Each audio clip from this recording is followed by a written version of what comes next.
Grimgar, you know how to get me hyped. Oh man, this episode was really good. The first half was really slow, but I mean, I kind of expect that from Grimgar. The second half was just so much hype setting up for the next little arc, man. Oh, okay. So the first half, it was just showing how much they've developed as characters again. We had one episode before where everyone was just chilling without really doing anything to do with adventuring. And at that time, everyone basically just wandered around. They didn't really do much of anything, except for Mogzo. Mogzo in this episode did exactly what he did back then. He cooked, he cleaned, he whittled some little statues. That's all Mogzo does. He's so chill about everything. Everyone else, on the other hand, has moved on a bit from that. Yume is out there climbing mountains in an incredible way. Literally going against gravity. It's insane how she could climb that. Ranta's out fishing, keeping himself calm. Showing that he's grown a bit. Like, that's a mature kind of thing. You don't get young people that are full of energy going fishing. They'd be doing something else. So it's showing that Ranta's growing up a little bit. He also noticed Yume while she was climbing, and that was kind of cute. You could tell he has completely fallen for her. And I mean, at the same time, Haruhiro's out there chasing after Mary. I mean, it's so clear those two are going to get together now. I just find it so weird that for so many episodes they were shipping us, like, Haruhiro and Yume so strongly. And now they're making it so clear Mary's going to win that race to Haruhiro's heart. God damn. Mary really likes him. And they have a cute little relationship. I mean, Mary is such a cool character. I don't know how they do it. I guess it's because she was so cold for so long and she's so quiet and got that kudere kind of personality. But she seems like such a mature character. It's also in the way they animate her. Like, she's always got, like, a hand on her face. She's looking down. She's always looking like she's lost in thought.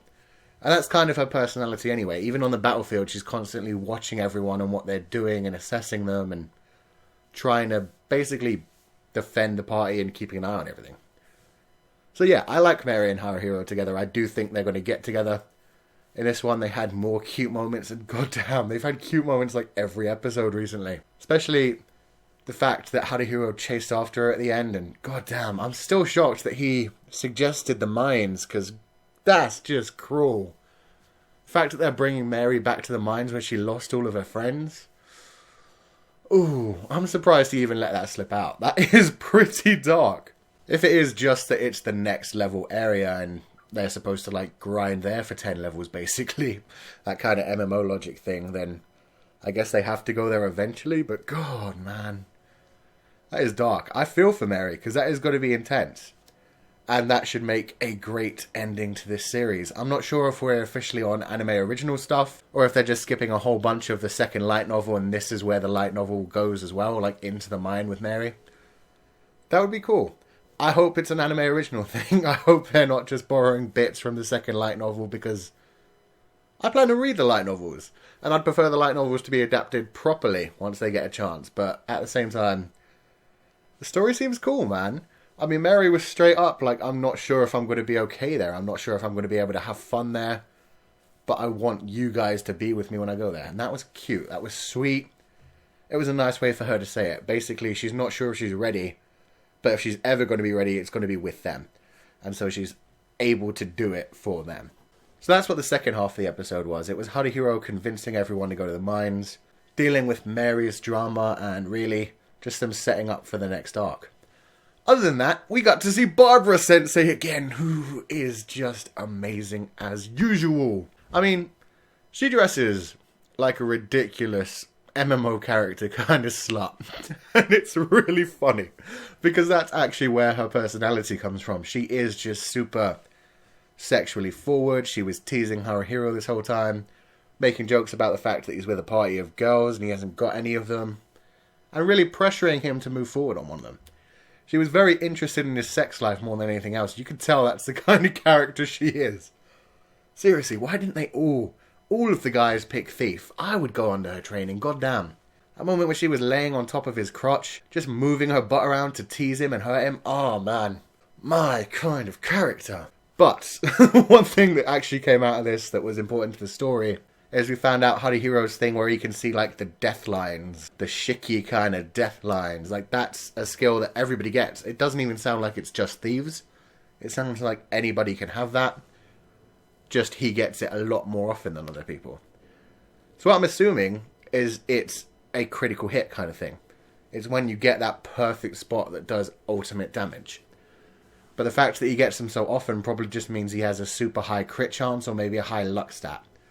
High luck stat is something that main characters in MMO type things generally get, because it's one way to say, oh, this is why he's so bullshit lucky with the plot armor. But if it's just a high crit chance stat, like, still works so damn well with his class as a thief. Because thieves are all about having that high crit chance. And god damn it, I've been playing too many MMOs. Let's just say that that is a perfect skill for him, and it's good that he's getting that so often. And it's not game breaking. He's still saying it comes like every other day or so. It's not every day, but he gets it often enough. Whereas other people, I mean, the rest of the people in the group don't seem to have it at all.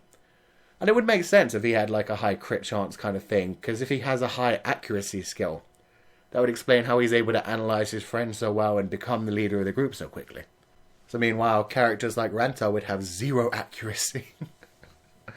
Oh man. So yeah, I loved this episode. It's a perfect setup for the next one. We had a lot of good Haruhiro and Mary moments, and really, it was just a bunch of character growth showing us how these guys are basically completely different characters from way back in the first episode. I mean, the last time, like I said, they had the time off, they were all just wandering around meandering. The only person who's still at that kind of level is Haruhiro, our goddamn main character, but luckily he ran into Mary and made it more interesting. And shihoru, who is kind of stuck in the past. I mean, she is now trying to talk to other people more. She definitely had a nice moment talking with Haruhiro at the beginning where she basically said thank you, and I think that is because she realizes how much he has had to step up and try to fill Manato's shoes, and you know, she gives a damn about that, because that's her man. I mean, she was hanging out feeding the pigeons where she fed the pigeons with Manato before, and where they watched the sunset together, and shihoru is kind of trapped in the past. She's going to need to develop more over that in the future. The problem is she never really had much of a personality, and the anime doesn't seem to want to give her one. I'm not sure if she's any better in the light novel, but yeah, she's definitely the flattest character in the show, and that's considering we even have Mogzo, who is just the gentle giant and nothing else in this show. Even Ranta has shown so much development recently. So, if nothing else, I want eventually Mogzo and shihoru to get together, because I mean, goddamn. shihoru is such a cute girl who clearly needs protection and needs that big brother kind of character. Mogzo would suit that perfectly. Plus he's a beast and he deserves a woman. So yeah, that's my hope. And then they'd be pretty much perfectly split up. Yume and Ranta, Haruhiro and Mary and shihoru and Mogzo. I didn't even realize they did that, but yeah, that's a pretty perfect pairing thing right there, where they would all be like with their partners and still in the group together. It'd probably fuck them over in the long run, because you're not exactly going to stay together forever, but hey, at least they'd be happy for a short time. So yeah, that's my thoughts on this episode. I had a lot of fun with it. I can't wait for the next one. They're going down into the mines. We see the dog anthropomorph things already. It's going to be intense.